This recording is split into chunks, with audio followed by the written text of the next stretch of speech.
Ball State has a new basketball coach. How about it?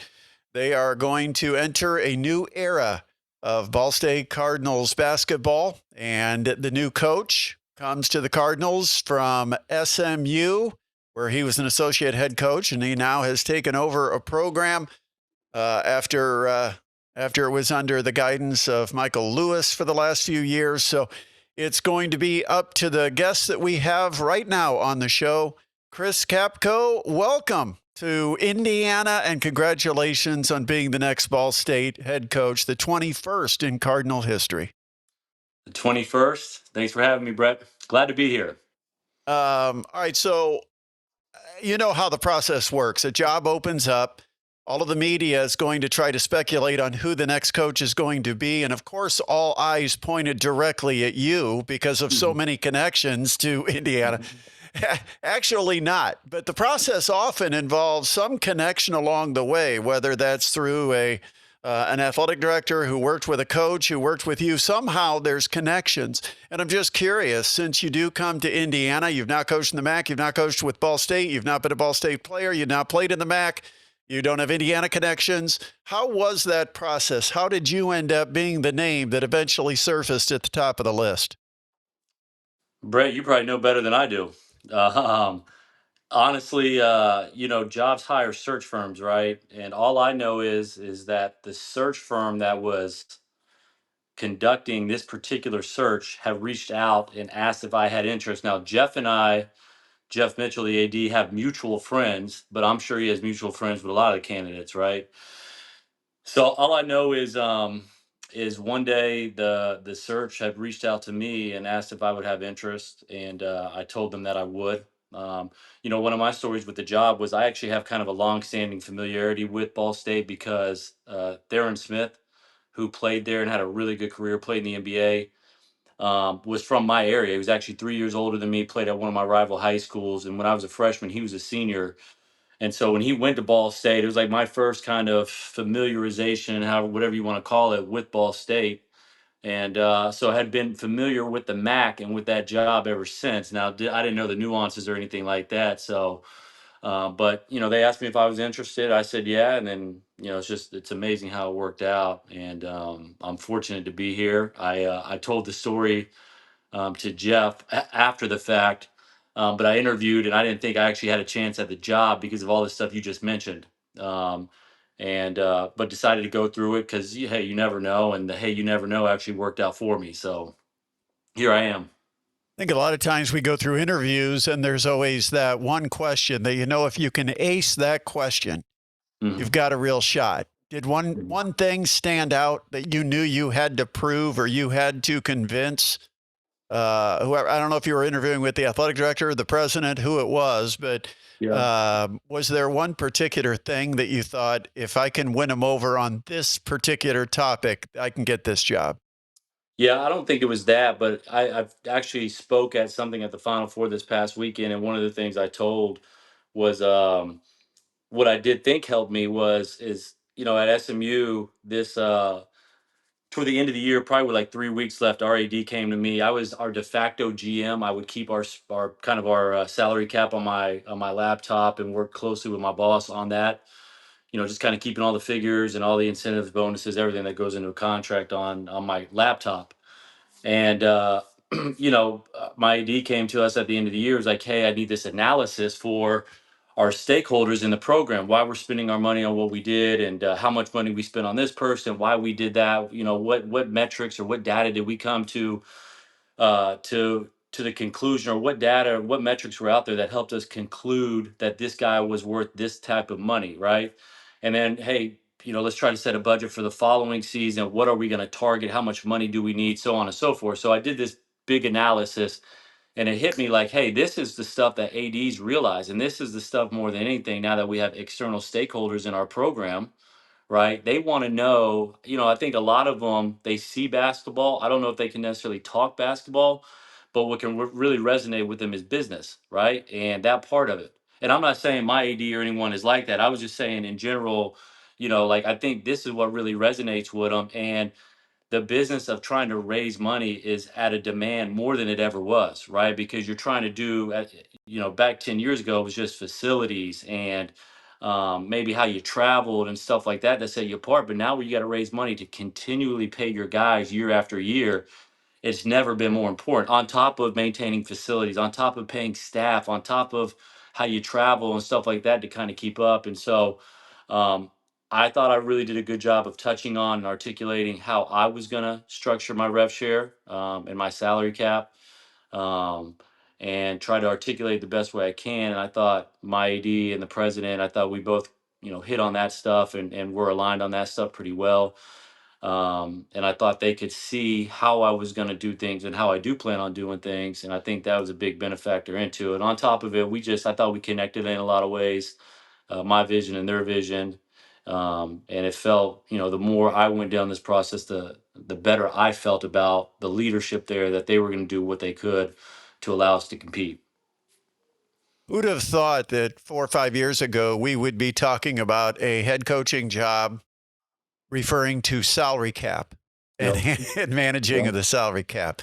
Yep. Was NIL ever part of the interview process? I mean, funding, the amount of funding, where the funding comes from, your responsibility in fundraising. I mean, I'm just wondering because it seems like from a player's perspective, it has become the number one topic.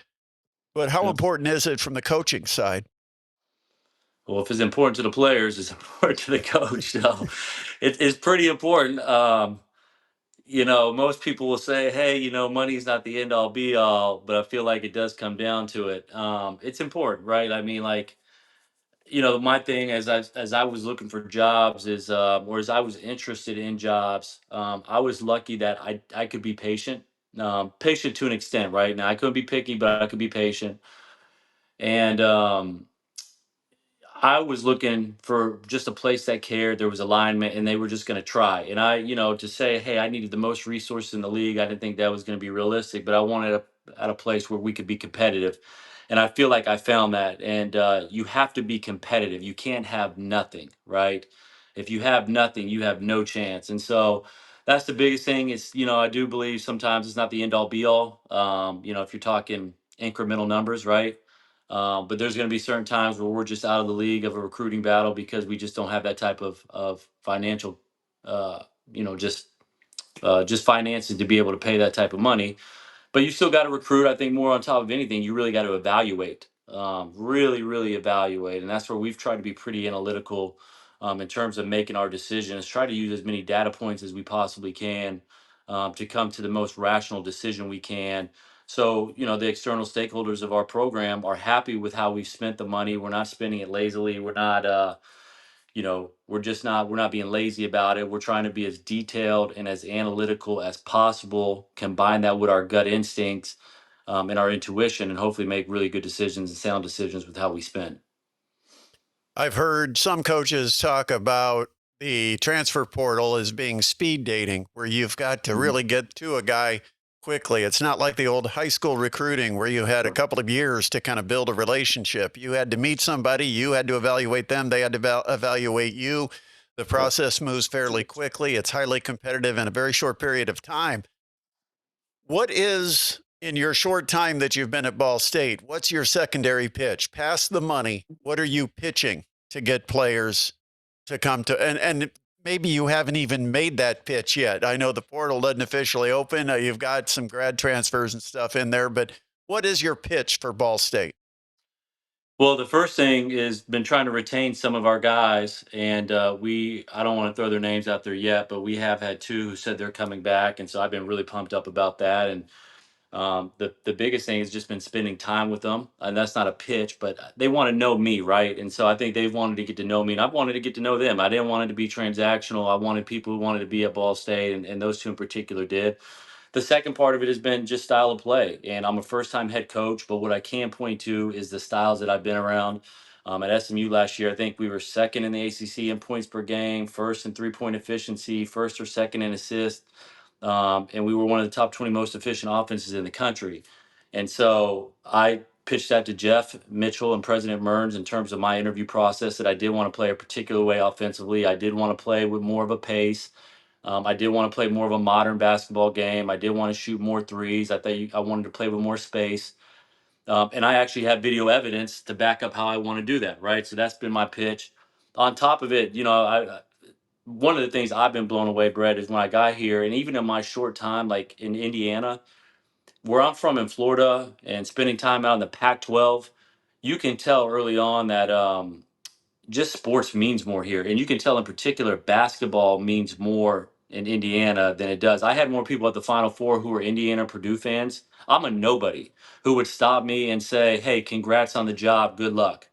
Right? So for, people in Indiana to recognize that, it just shows you how important basketball is. And then for my brief time at Ball State, you can tell they're excited and they care and they want to get behind something. And so I just think if the kids can feel that, they see how we want to play, they get a sense of that, they get a good feel for me, and then they see the support at Ball State. I think it can all come together and we get pretty good players. Are you familiar with the phrase in 49 states, it's just basketball? I'm not, no. First time I've heard that. That's something that those of us here in Indiana have lived by, and it's a phrase Yep. I'm sure you will come by, but I might be fortunate enough to be the first one. In Yeah, that's the 49 first time I've states, heard it's it. just basketball, but this is Indiana. I know it's up at the Final Four. They've got it somewhere. Hmm. Basketball does mean more here. And I'll tell Yep. you this, and I think a lot of it's the Bobby Knight influence because people in this state all watch Bobby Knight and the years he had with success at Indiana. But this is a fundamental appreciating fan base. In other words, they're educated, they know what good basketball looks like. Some of the things that you just talked about, I think, will sell well to the Ball State fans because when you play with good fundamentals and it's not two-man game, but it's a five-man game. And when you play with good pace and high energy on the defensive end and, box out, rebound, do the fundamentals well, fans will embrace that type of play, sometimes despite results. Sometimes the results aren't there, but if the team did things the right way, a lot of times I think fans support that because this is Indiana and there's a great appreciation for kind of the little things in the game because basketball means so much here. Um, Right. you talked about relationships with Indiana high school kids or recruiting the state of Indiana. And I guess I don't know if that, when you said that, if that means high school kids, if it means guys that from Indiana in the portal, both Indiana colleges and Indiana kids, but how are you going to do that? How can you make that happen and make that happen quickly? It means everything, to be honest with you. I mean, it's broad, right? Like I have 13 scholarships. I could get up to 15. I'm only going to use 13. It doesn't mean I'm going to have 13 kids from Indiana. Um, my goal is to get to know people, just how I did in Los Angeles and what we did in Dallas. Coach was really good at this. I want to do what he did and even make it on steroids in terms of the accessibility, right? I want to make our program accessible to people around here. Through that, you build relations. Through that, they get a better feel for you. I'm going to be out there at all the high school events, evaluating. And then, as that happens, I get the best feel with the high school kids. And then, hey, these kids go on, they go to other schools, and then they decide to transfer. And now it's my job to try to get them back, right? So it's all encompassing. So it's going to be high school, it's going to be the junior colleges, it's going to be the Division twos, the Division threes. It's just to try to have the broadest scope of players here in Indiana, make our program as accessible as possible, build relationships through that, and then be open to taking anyone. And again, I am going to recruit Indiana. It's not to say I'm going to have 13 players from Indiana at all times, but as I've kind of gone through, I think Miami of Ohio had two or three guys from Indiana, with the MAC Player of the Year being from Indiana, being from right up the road in Fishers.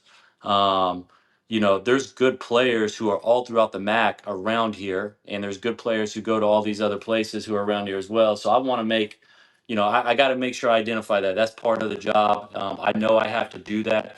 Ball State will resonate the most with those kids, right? Like they'll get it. They understand. They know what it will mean to our community.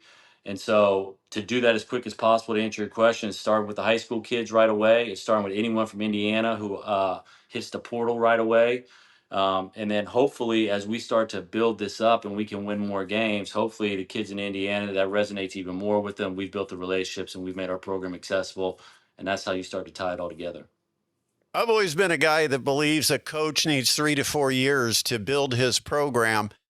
I Mhm. don't know if that's true anymore. And I Mhm. guess, expectations are more immediate because no longer do you go out, build the relationships with sophomores and juniors. Eventually, they become incoming freshmen. You develop them and work on their skill development. You become winners at college. I mean, that was a 3, 4 year process. Now with the portal, I think everybody wants to know, what can you do for me now? And is that fair for coaches? Is that an expectation you've placed on yourself? And am I right in thinking that things have changed a little bit? Yeah, it's an expectation I've placed on myself because it's reality. I don't think it's fair, but it is reality.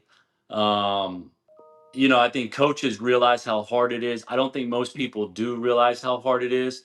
The process, to your point, used to be different because the process with players was different.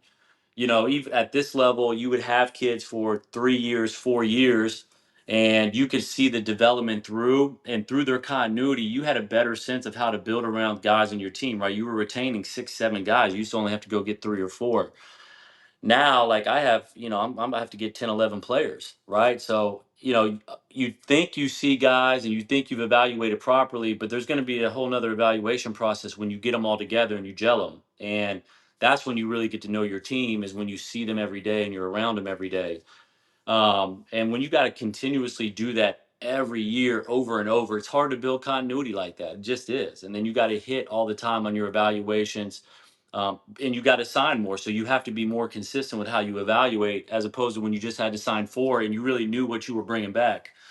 So to answer your question, it is an expectation I put on myself because it's the reality. And look, I get it. When people are giving me money to spend on my players, they don't want to hear an excuse as to why I'm getting it wrong. And I get that. I understand that. I'm not a rich man, but if I was and I was giving someone good money to buy players, I don't want to hear the excuse either. So it's an expectation. It's the reality of it. It's the reality we live in, and you might as well accept it. I have a nice contract, but I know I'm not getting that if I don't do well. So, it's just the reality of it. We figured that out. Being at the high major level, there's a lot of pressure year in and year out. And so I'm used to, I think, coaching under this. Now I know it's a little different. I'm the head coach, but the expectations are all the same. And just, they're paying me for perfection. And I know fans expect perfection. And it's my job to work at doing that and try to deliver on that the best that I can. You talked about Andy Enfield and the influence he had on you as a coach. Obviously, it's going to be rather significant. So I guess at this point, what have you learned from him? How has he molded the type of coach you've become? And what are some of the traits that you're bringing with you into this job? Yeah, I think there's a lot of them. I think one of the biggest ones is just the CEO portion of this, just how he ran his program. Very deliberate, very smart, very precise about who he hired. And he never was rushed into anything. And I've tried to kind of fall back that on my first few days on the job, my first couple weeks, is just take my time. I've been prepared for this, but I also want to make sure I take my time and don't make any abrupt decisions on players, on staff, on scheduling, on my own team, whatever the case may be. So that was one of the things. Him and I went through a lot in college basketball, anything you could possibly go through. From winning a lot to losing to building a program. We went through an FBI investigation. I'm not, we're not proud of it, but none of us, we were all exonerated from that. And um, so we went through a lot. And on the coming out on the back end of it, just seeing how he was so organized through everything, so thoughtful through everything, that part of it is going to be, hopefully one of my mantras is I've just be thoughtful and be in the moment and be deliberate about what you do and be intentional. From the basketball standpoint, I think it's the offensive side of the ball, right? He had Dunk City. I was not with him at Florida Gulf Coast, but was with him every step of the way at USC. And we always had really good offensive teams. We always had really selfless offensive teams. We always had true point guards on the floor who could kind of set it up for everybody else with shooting around them, and then a big guy who you could throw the ball into. So I'm going to try to model some of that, but kind of put my own spin on stuff like that.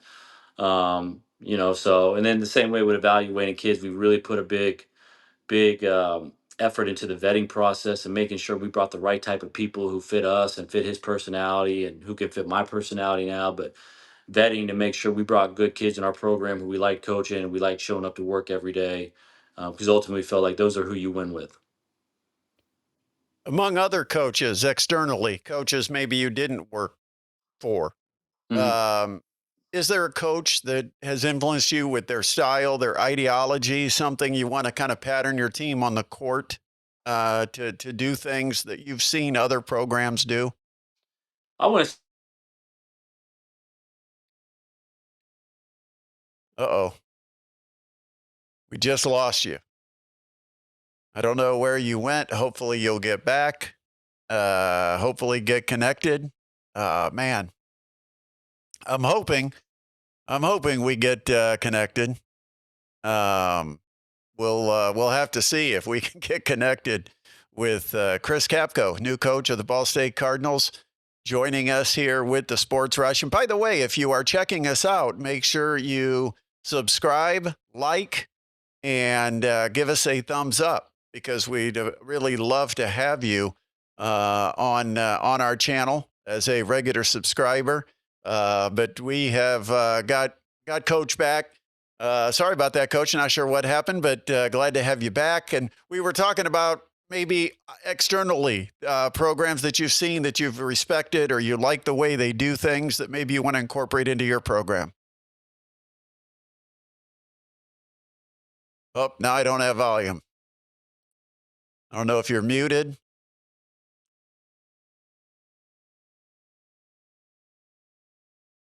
There's a mute switch or anything. I don't have it muted on my end. So hopefully we'll get this.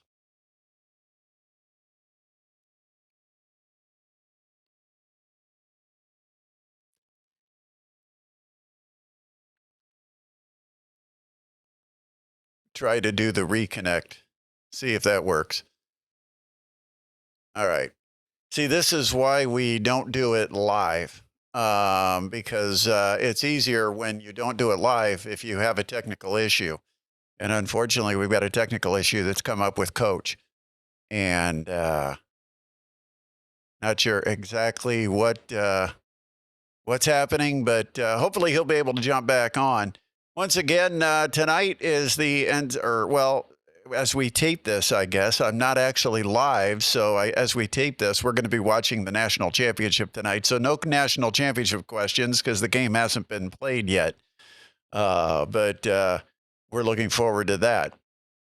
And again, we do the show live on Saturdays. Really focus on our local sports scene. That's primarily what the show is about. And I think we have Coach, and I think I even heard volume. So I think we got everything back, Coach. I'm back. All right. So we'll try a third time on the same question. I don't know if it's Yeah. if it's the question that's throwing us off, but externally, any program styles, play coaches that you're kind of bringing in and saying, hey, if I get my chance, I want to implement some of the things they do.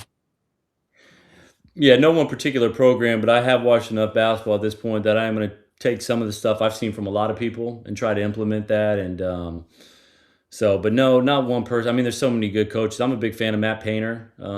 I've studied some of the stuff he does. It's not to say I'm going to take what he does and use it, but I think he's got a really good eye for what he wants, and really, has an identity to how he wants to play. And but there, I mean, he's one of many who, there's so many good coaches out there that I've been keeping running video of stuff I want to run, whether it's offensively or defensively, for years. That I'm going to try to implement.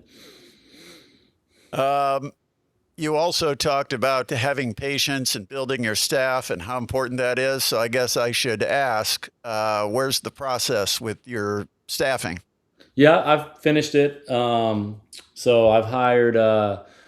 I feel like, a bunch of guys who compliment me and kind of will help connect some of this stuff in the Midwest for me. But I hired Manny Dosanjh, who's an assistant coach at Western Michigan.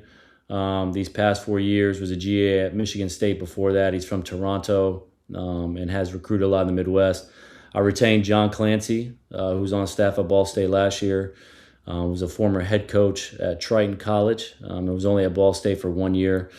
I have not recruited. I've done a lot of recruiting over the past 15 years, but I have not recruited much in junior college over the last 15 years. So it felt like he would really help kind of connect those dots for me, and thought that was important.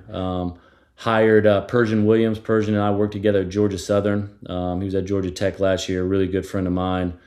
I know he'll do a good job. And then hired Jordan Surinkamp, who was at Radford last year, and before that was the head coach of the Greensboro Swarm in the G League. And then hired Ella, who's going to be my video coordinator and director of game strategy and analytics.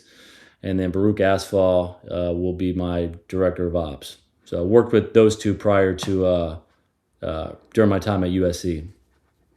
There's so many responsibilities now that a head coach has, maybe so many more than what you had. Although, from what it sounds like, Andy Enfield had you doing quite a bit at SMU. But when it comes to recruiting, uh, filling out your staff, boosters, alumni meetings, trying to get to know people that are influential in the program, especially when it comes to the financial side, um, the recruiting, the fundraising, all of that stuff. How have you prioritized? Where are you at in that process right now, and how have you determined what your priorities are? Yeah, I think I'm where I need to be. I wanted to take. I think even though the portal is not open until tomorrow, the portal's been open. But for me, I think it allowed me to take a breath of fresh air because there's a dead period going on right now that we can't actually even have kids on campus until Friday. And so all that allowed me to kind of concentrate on the team who was there, building my staff, and then actually at the same time, almost simultaneously, trying to retain who I wanted to retain from our team or work on that at least. So I was able to use 2 weeks, 2.5 weeks, whenever it was. I think I got the job. I Whatever day we played in the first four. So think about that as the day I accepted the job, and so that's been at least 3 weeks, right? And the portal doesn't open until tomorrow. So I've had 3 weeks to kind of think about my staff, get to know the people on the team, um, and through that time, have conversations with those guys if they wanted to stay and didn't want to stay. And so most of them elected to leave, and that was fine. But through that, there's two who wanted to stay, who I feel great about staying, and then finalize my staff. And now with that, now because I know who's coming and going, who's on my team, what my staff is. Now we were in the office all week last week getting organized on who said that they intend on entering the portal, position by position.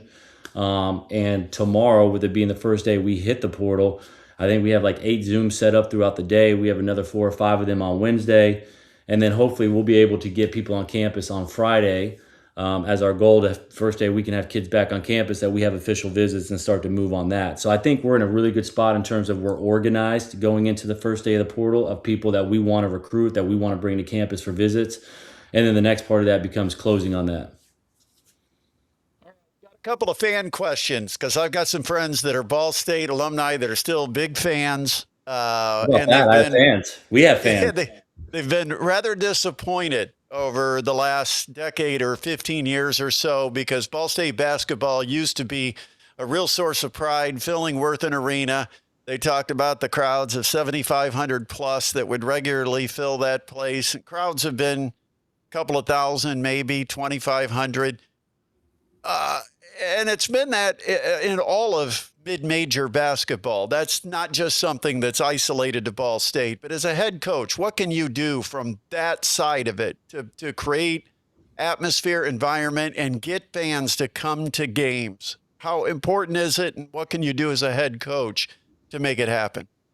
Well, it's really important. Obviously, the better. I mean, you're talking about 7,500 in Worthen. That's a pretty good home court environment. Then I would guess that somewhere going to be at the top of the MAC, right? Yeah.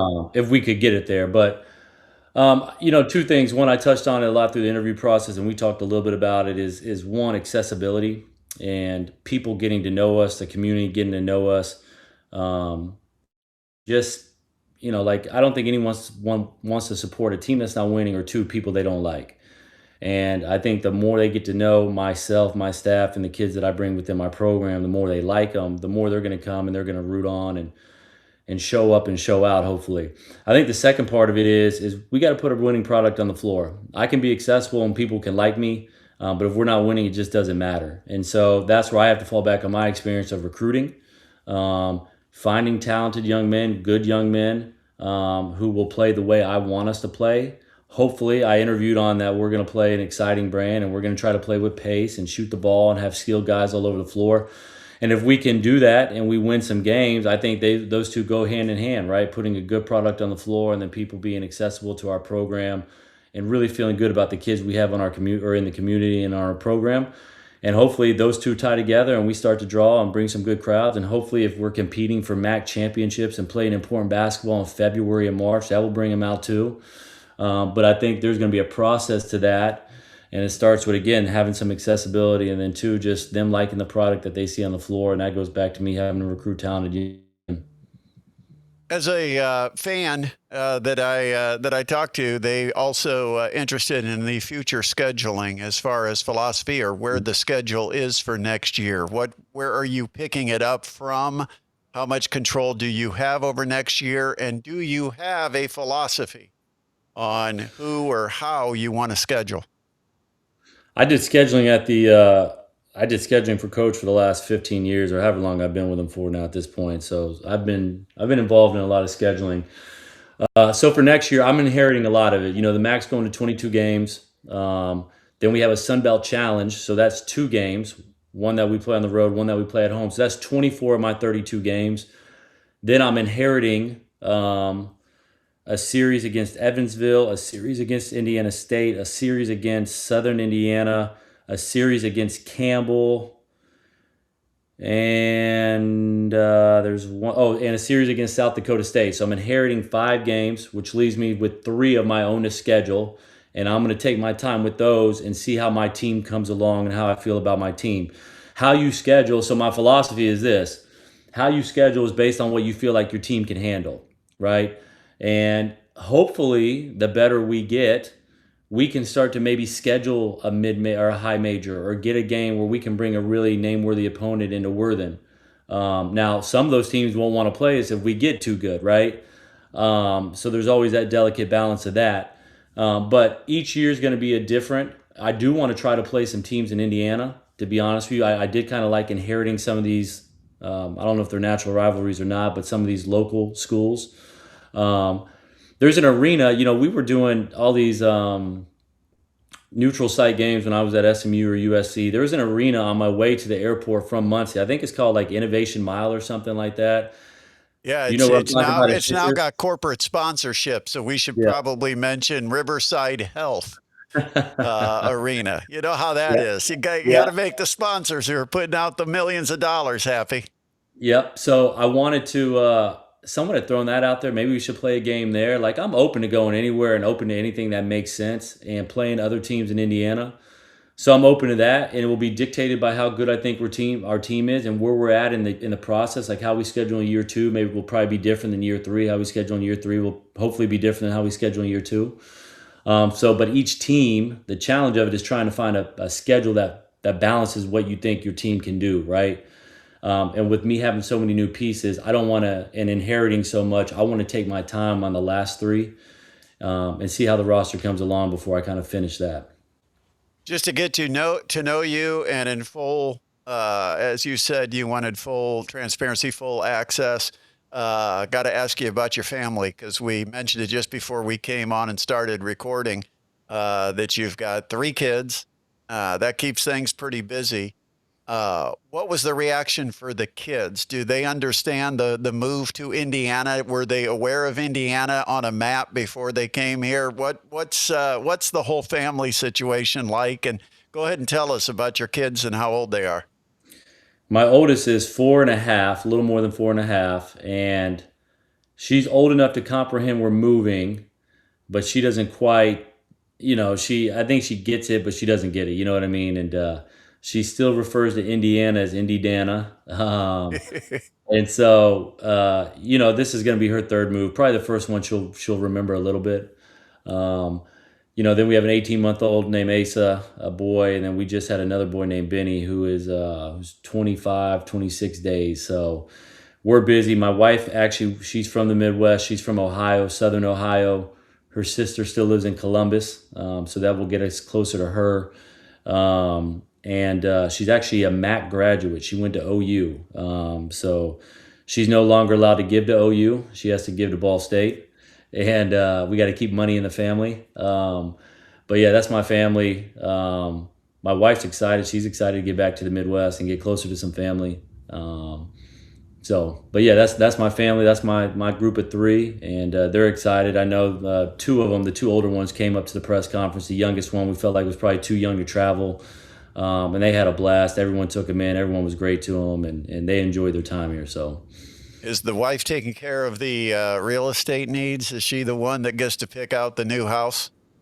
she does. I mean, that's kind of been our deal. She picked it out in Dallas, and then she'll get to pick out what we do in Indiana. So yeah, Well, welcome to the that's her Hoosier specialty. State. We call it the Hoosier State. That has nothing to do with IU. It's the Hoosier State for everybody. So, welcome to Indiana, and best of luck to you at Ball State. Appreciate you taking time out of what I know has got to be an incredibly busy schedule for you. I appreciate it. Look forward to talking to you again.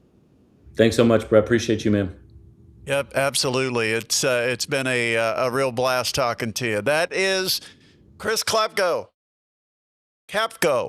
the coach, Chris Capko. I mispronounced his name. That's like Indiana. Um, Chris Capko, the coach of the Ball State Cardinals, head men's basketball coach. Once again, subscribe, like, and share the channel. We'll talk to you again soon. Appreciate the time with Chris Capko. And we look forward to talking to you in our live show coming up soon.